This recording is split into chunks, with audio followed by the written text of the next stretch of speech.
si Sara Duterte po ay nag-announce na presidente tatakbo. Siyempre, ang kanyang kryptonite ay may sasabihin. Aray ko.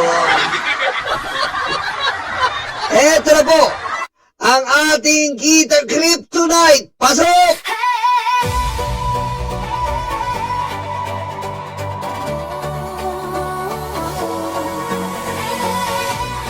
Ang kryptonite ni Sara Duterte.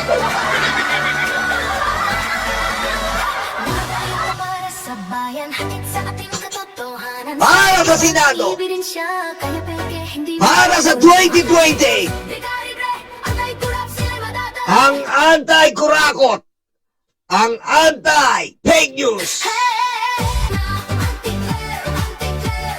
ang sandigan ng taong bayan, iboto sa 2028 bilang campaign manager Nyolo. Ha? I declare Nyolo is a campaign manager of Yusek Claire Castro.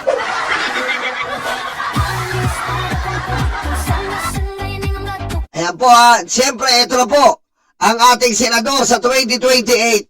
Oo, hindi nyo na ako mapipigilan. Kahit ayaw niya, ikakampanya ko siya, bahala siya sa buhay niya. Ha? Sabi niya, tigilan mo na nga yan, anong kampanya-kampanya? Kahit ayaw mo, gusto ko! Sabi ni Yusek, ano ba inaano mo? Anong kampanya-kampanya inaano mo dyan? May ano-ano ka pa? May pakanta-kanta ka pa?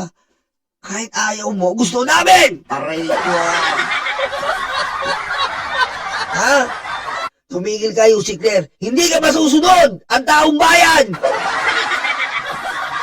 Ha? Huwag kang umano-ano, Yusek Claire. Hindi mo kami makokontrol. Kahit ayaw mo, gusto namin. Wala kang magagawa. Ha? Wala kang magagawa. Kung gusto namin, may kayo tumakbo ng 2028.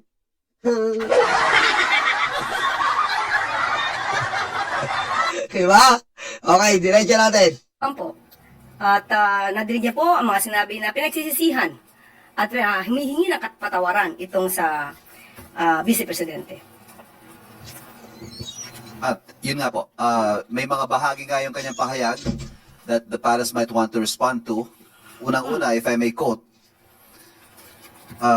sa unang mga buwan ng aming mga termino, nakita ko na ang kawalan ng katapatan ni Bongbong Marcos Jr. sa mga pangako binitiwan ng kampanya. At kasunod po nito, humingi siya ng patawad kung tinulungan daw niyang mahalal si BBM bilang Pangulo. Okay, isa-isahin natin. Mas maganda po yan. Iba talaga to si Yusek Claire. Iisa-isahin niya eh. Iisa-isahin eh. Iba talaga to eh. Iisa-isahin ka ngayon, oh. Humingi siya ng kapatawaran dahil tinulungan niya sa pangangampanya. Tandaan po natin, ang taong bayan ang naghalal kay Pangulong Marcos Jr. Kung ano man po ang natulong niya, pareho naman po sila nagtulungan dahil ito ay unity team. Kaya wag niya pong suluhin ang credit kung nanalo man ang Pangulo. Tama! Tama! Huwag mo suluhin! Ano yun? Sara? Ano ka ba? Area manager? Campaign manager? Ha?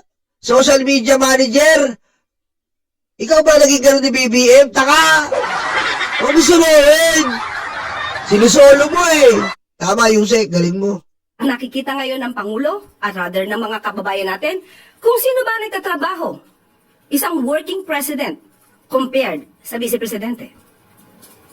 Isa pa ho, again, if I may quote, di ko kinaya maging bahagi ng 2025 budget na tadtad ng katiwalian. Pinili kong umalis sa gabinete kahit alam ko na since 2023 ang magiging kapalit ang aking impeachment.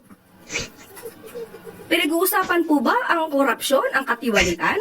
Siguro po dapat mauna muna na ihingi niya ng tawad kung ano man ang mga issue ng korupsyon at katiwalian at di umanong paglulustay ng confidential funds ng kanyang dalawang opisina at the time, OVP at ng DepEd. Oh, grabe talaga si Yusek Claire, dire-diretso. Ko, sapon eh. Bago mo pag-usapan ang katiwalian, isipin mo muna yung pagdanakaw mo ng dalawang departamento. Wow! Double yan. Aray ko. Kung meron pang napipintong impeachment, ito po ay dahil sa kanyang kagagawan mismo. Kung wala naman siyang ginawa na mga maanumalya at labag sa konstitusyon, hindi naman po siguro siya masasampahan ng mga impeachment complaints. Sunod na tanong mula kay Ivy Reyes Bildonario. Grabe. Follow-up lang po, Yusek. Napapailing yung ano eh. Napapailing yung mga media. Oh, grabe si Yusek. Grabe. Napapailing yung mga media eh. Tignan mo yung iling ni si Ivan Marina. Napapailing eh. Ito mo. Bye. Sunod na tanong mula kay Ivy Hello? Reyes Bildonario. Napapailing si Ivan Marina. Sabi ni Ivan Marina, grabe yung bunganga ni Yusek Claire. Auntie Claire. Grabe. Aray ko. Napapailing sila eh. Yusek, Makabayan Block said that the premature presidential bid of the vice president is a move to shield herself from the impeachment. Does the palace share this sentiment, or what can you say about that? Maaari, Tama. kanilang opinion, pero dapat tandaan po natin, balikan po natin. Dahil sasabi niya para ma-shield siya sa mga impeachment complaints. Hindi po basta-basta ito dapat mahadlangan ng anumang pagreklamo laban sa kanya. Sinabi niya kanina na hiningi niya ng tawad dahil nalulunod tayo sa baha.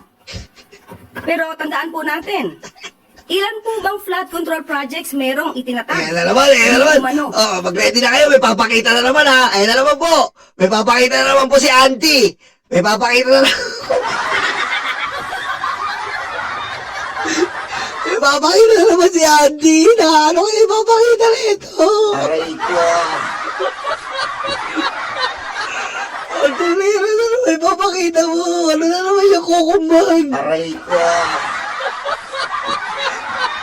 Natakot ako pag may dala kang kukumban. Aray ko. Ayun. Napapakita na naman siya. Ayun na naman. Tingnan natin, papakita na ito. Ang kanyang ama. Ayun, ang daming kukumban. Marami papakita. Mga 6 yata ito. Ayun na, okay. Tingnan natin papakita. 13,917 na flood control projects na mukhang hindi naramdaman.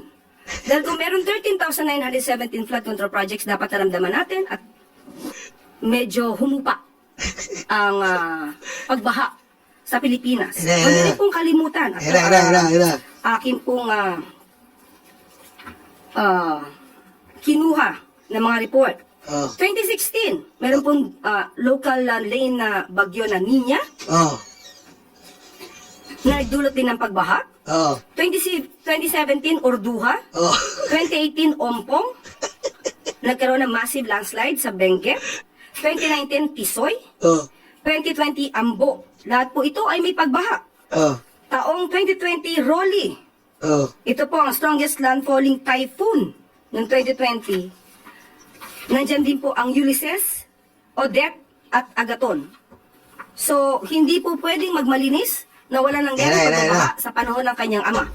At nandito pa rin po ang ibang report at aking ipapakita. 2021, nagkaroon po ng malawakang pagbaha sa Davao City kahit walang bagyo.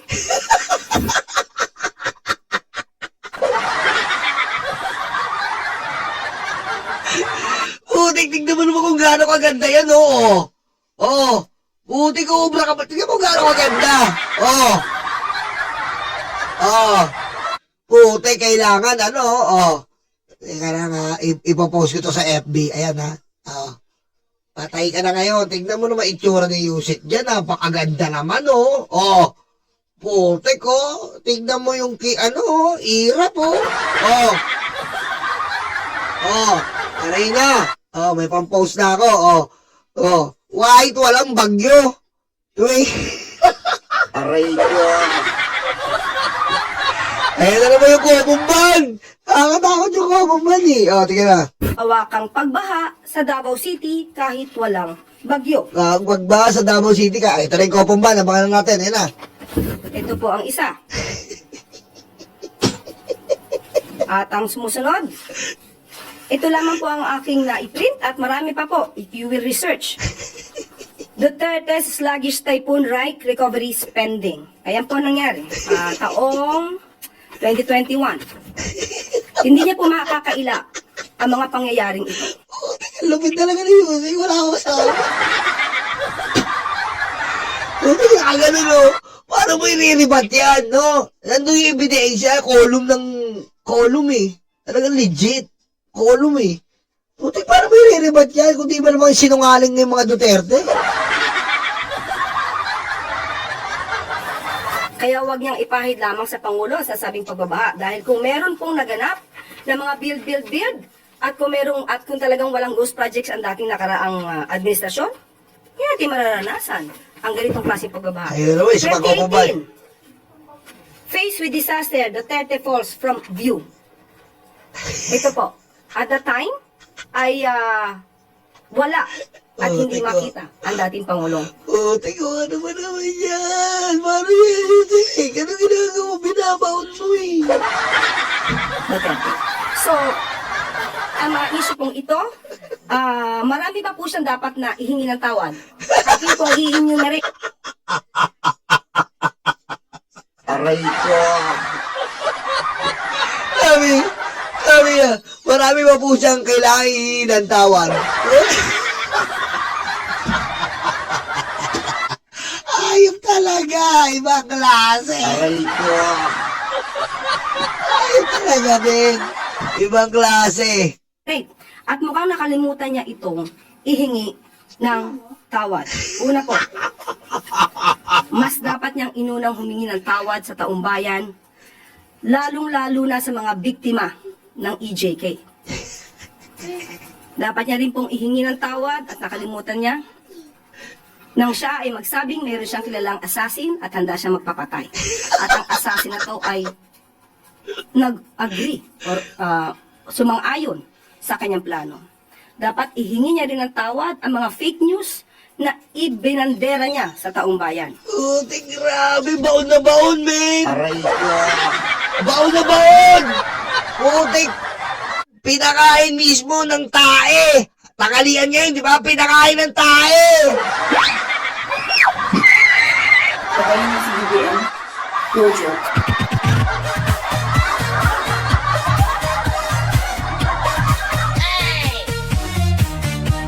Aray ko.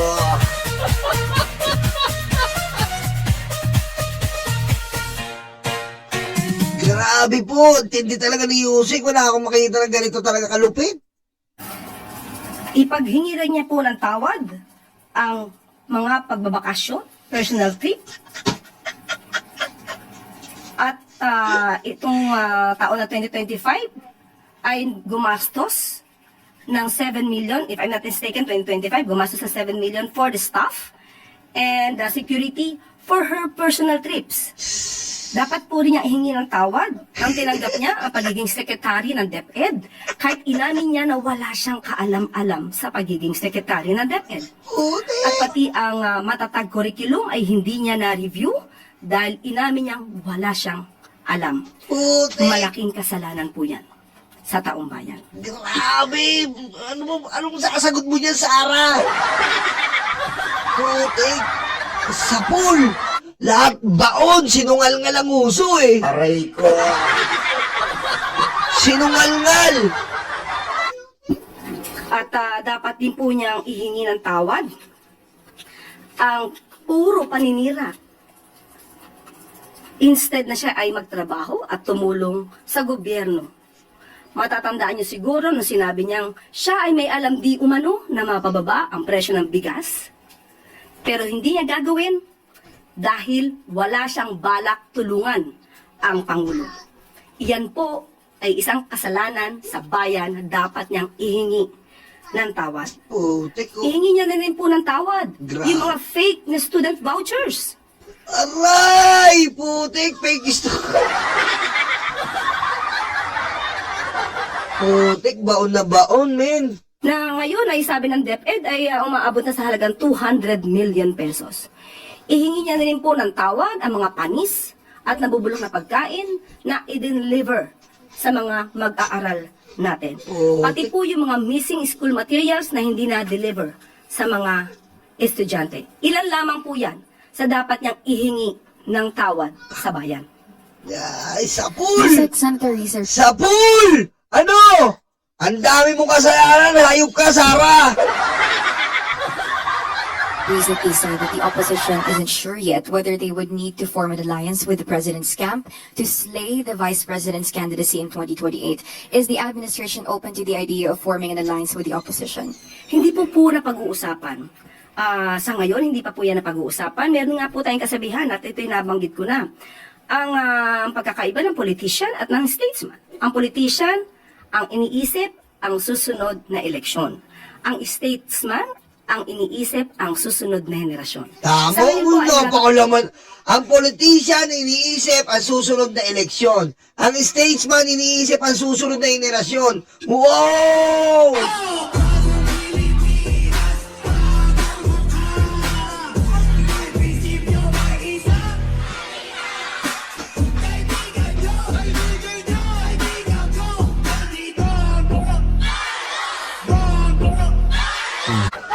Galing! Galing ni Yusek, sobra! Ibang klase. Ang galing talaga. Wala akong masabi. pa po na pag-uusapan at kung meron pong magiging update patungkol po dyan ay ibibigay po agad namin sa inyo. Sunod na tanong mula kay Marisol Halili, TV5. Yusek, magandang umaga. Just one question po. Nabanggit nga kasi kanina ni VP Sara na patawad kung natulungan niyang manalo si PBBM. Is the President also feel the same way? Does the President also feel the same way?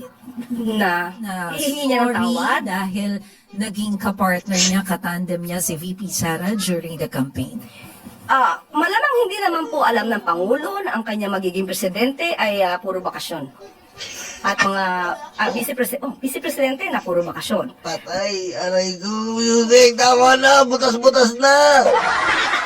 Tama na, butas-butas na. Vice-presidente na hindi siya tutulungan. Vice-presidente na ang magiging trabaho ay manira sa gobyerno. Hindi naman niya pagsisisihan kung ano nangyari. Ang gagawin lamang po ng Pangulo ay magtrabaho. Kung hindi siya tutulungan ng kanyang vice-presidente, wala naman po magagawa ang ating Pangulo, kundi magtrabaho na lamang para sa ating bayan. But ano po ang tingin ng Palas now na nagdeklara na ng kandidatura si VP Sara? Do you feel that she is a strong candidate? Mahirap tibagan? How does the administration feel about it? Wala po nararamdaman ng palasyo patungkol dyan. Depende na po sa tao kung paano nilang susuriin ang mga kandidato. Isipin po nila ang kandidato at magiging leader ay dapat na makabayan. Dapat interes ng bayan ang sinusulong. At maging cautious tayo, maging mapanuri kung isang Manchurian candidate ba ang maiboboto nyo. Sunod na tanong mula kay Ann Soberano, Momorazo. Yusek, reaction lang din ng Malacanang. Ang pag-anunsyo po ngayong ka-early ni BP Sara ng kanyang presidential bid para sa 2028 ay isa po daw strategic political move na layong i-shape yung public perception. Probably po humihingi siya ng suporta at maibaba yung impact sa impeachment complaints laban sa kanya. Reaction po. Kaya nga po sinabi natin isa siya na maituturing na politician. Politician na ang iniisip ay ang susunod na eleksyon. Ang iniisip ay yung pansarili na interes, hindi ang taong bayan. So yun lang po ang nakikita natin kung bakit kaya kailangan niyang magdeklara na siya ay tatakbo na sa pagkapangulo sa susunod na eleksyon. Salamat, ma'am. Sunod na tanong mula kay Samuel Medinilla, Business Mirror. Good afternoon, ma'am. Mag-follow up lang po kami regarding po dun sa na-submit ng ICI na accomplishment report. Grabe, no? Baon na baon, men. Ayan po, rinig niyo po ang ating Auntie Claire na grabe. Ang dami po talagang hingi ng tawad ni Sara Duterte. Dahil ang dami niya pong kabalbalan, kahayupan at kasamaan na dinulot bilang vice-presidente.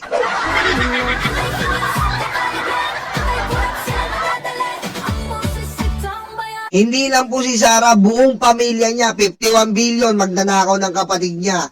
Baste Duterte, sinusubo ang mga ethics na ligaw. Oh,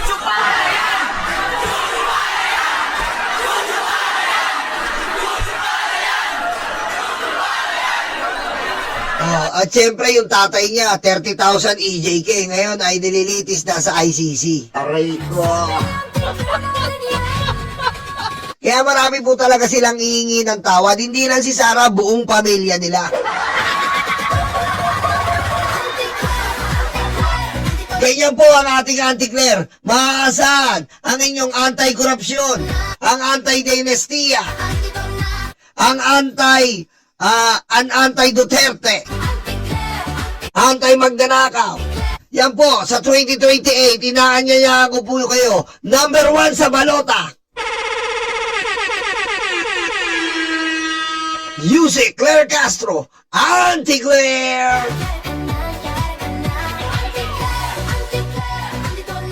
Aray ko.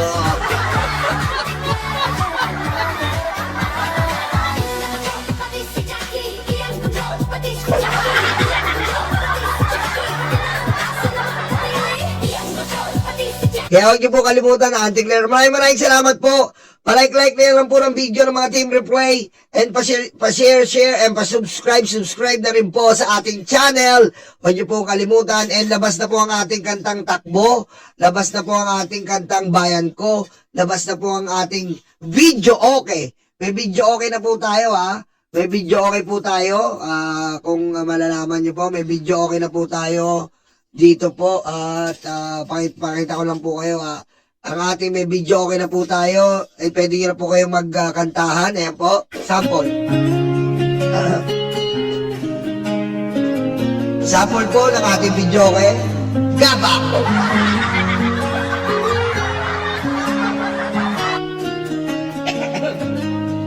Yeah. Sa bawat pangako, iniwan sa hangin, pag-asa'y ninagaw tulad ng bituin. Sa mesa ng mukha, gutom ang kapalit, politikong hundas, mga matay nagkapakit.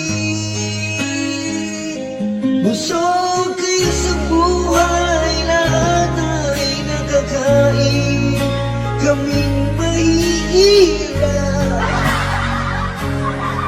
nag-aahit. Bakit laging kami ang kailangan magdusa? Bakit laging kami nagtaas? May order. May sisig sa table 5. Pakibigyan ng sisig.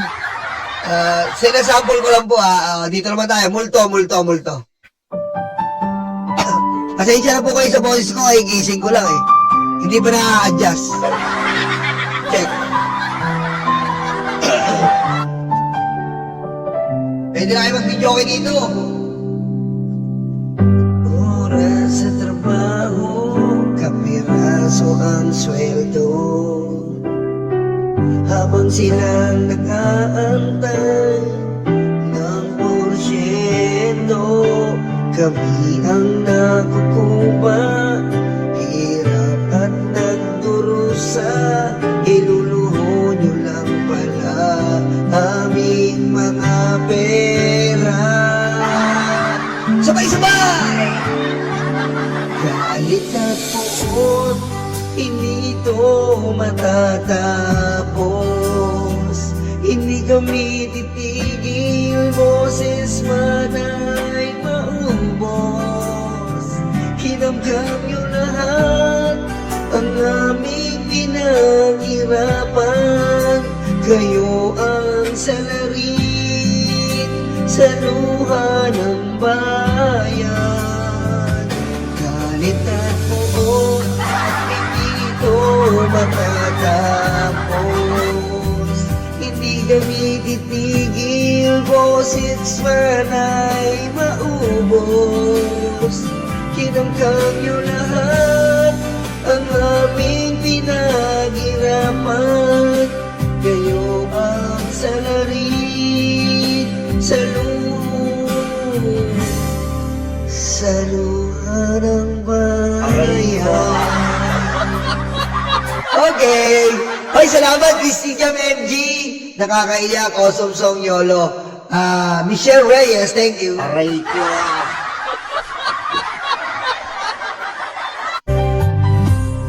Tapusin na natin ito. Favorite ko ito eh.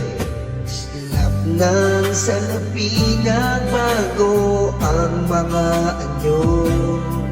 Itim ang kulay na dumadaloy sa inyong dugo. Malasang katauhan, hindi nyo na manatakpan. Nakabarong na pala ngayon ang mga kawatan. Sabay-sabay! Salamat, Araneta! Galing at puot, hindi ito matatapos. Hindi kami titigil, boses man ay maubos. Hinangkat nyo lahat ang aming pinaghirapan. Kayo ang salarin sa luha ng bayan. Galit at puot, hindi ito matatapos. Hindi kami titigil, boses mana. Ako yung Sunbig Light! Uy! Diba in-order ko na Sunbig Light! Bagal! Ang salarin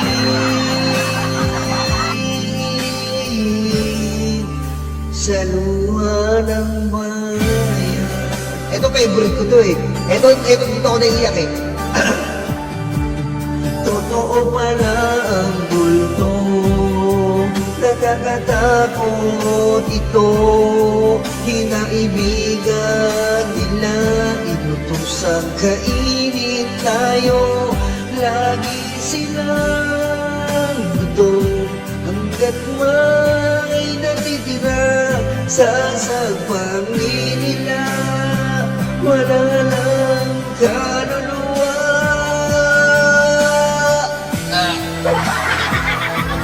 Okay. Tagal ng alak ko, puti ko. Ang tagal! Aray ko. Yan po ha. Ha? Shot, tagal! Nakalabas na po yan. Pwede niyo pong enjoy with your family and friends and fellow DDS. Pwede niyo pong antayin yan. Open po sa lahat yan. Pati DDS, pwede po. Open to all. Okay? Kaya, maraming salamat po. At lalabas po natin, pati yung bayan ko, yung video ko nun, pati yung modernong makapili, yung video ko nun, para abang wala kayong ginagawa, i-video kayo na ng video kayo. Ang dami kasi nagre-request. Chernyolo, nagiinuman kami, gusto namin kantahin to, kaso walang video okay. Ayan na, video okay. Ha? Ayan na, sana nagustuhan nyo. And dyan sa Nyolo channel, main channel natin, you can sing all you want. Any day, anytime, everywhere. Pagaling mo si BBM, no joke.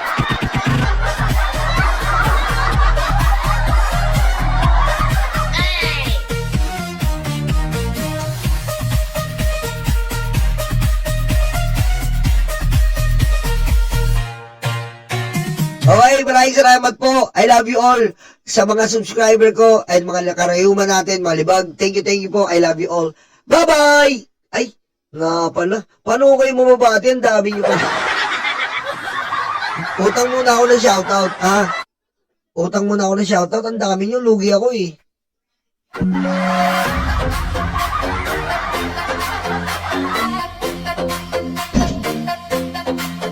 Takot na ang mga aso, dumarating ang mga kaso. Sila ay sinusundo na, dadalhin sa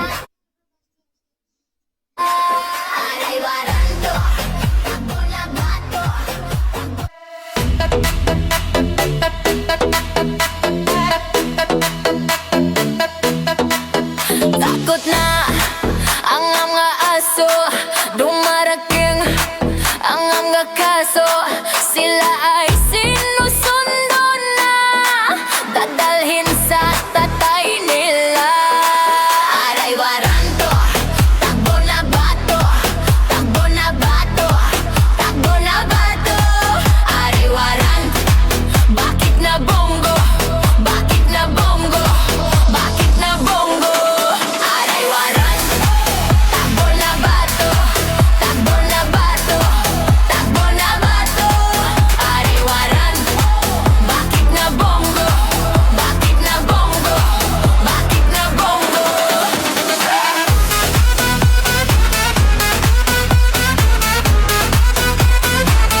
Otakluga, de, stanga-tanga, de, otakluga, de, stanga-tanga, de, otakluga, de, stanga-tanga, de, otakluga, de, stanga-tanga.